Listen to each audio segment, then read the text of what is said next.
বেড়া দিয়ে পলিথিন করে দিয়ে খুব কষ্ট করছে। 1 মাসের মাইয়া নিয়ে রইছি। 1 মাসের মাইয়া নিয়ে রইছি, মনে করেন বাইরে ভিডিও করে খাইয়ে দিচ্ছে। বাড়িতে 1 মাসের মাইয়া নিয়ে আমি সেই জায়গায় রইছি। মানুষের জল খরচ করতে একটা বদনাম থাকে, আমি আশায় জল খরচ করছি। শুনবে, একটা বদনাম হতো আমার ছিল না। খিদের তাড়নায় বাথরুমে যেয়ে কোচ খেয়েছি। এত ক্ষুদে কষ্ট করছি, এত কষ্ট করে বিমে দৌড়িয়ে সারাদিন করে রয়েছি। এই বিমের পিছনে এত সময় দিচ্ছি।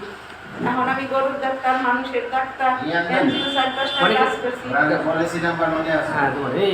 আমি বিভিন্ন পরিষেবা আপনার একটা নাম কাটা দেবেন সরল করোনা দ্বারা আমার সমস্যা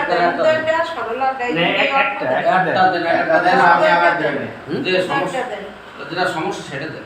এখন আমি কোটালীপাড়া উপজেলা আদর্শ সমবায় আচ্ছা একটা দিয়ে রাখেন আপনি ওইটা সরলা আর উদয় দুইটা দেন, অল্প টাকা তো এটা দিয়ে রাখেন। হাই গেলে 2-12,000 দিতে পারে। দুটা বড় দুটা দিয়ে দেন। আমার তো 6,700 টাকা এই ওই 11,000 আল্লাহ ভরসা দিয়ে রাখেন। সম্পাদে 7 বছর চাকরি করছি, 2017 তে জয়েন করছি। চেক কয়টা আপনার মোট? আপনার গ্রাহক কত? কিসের?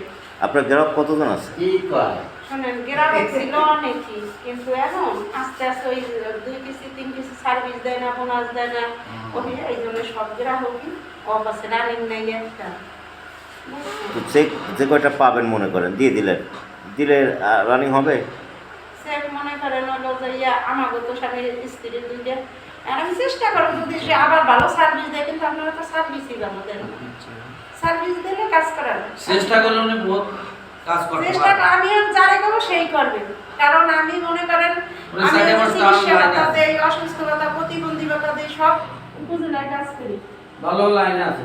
একজনে 50,000 অসুস্থ ভাতা পাই দিয়ে তার এখানে 5,000 একটা বিমা ঠিক আছে, টাকা কর 5,000 টাকা কর এইভাবে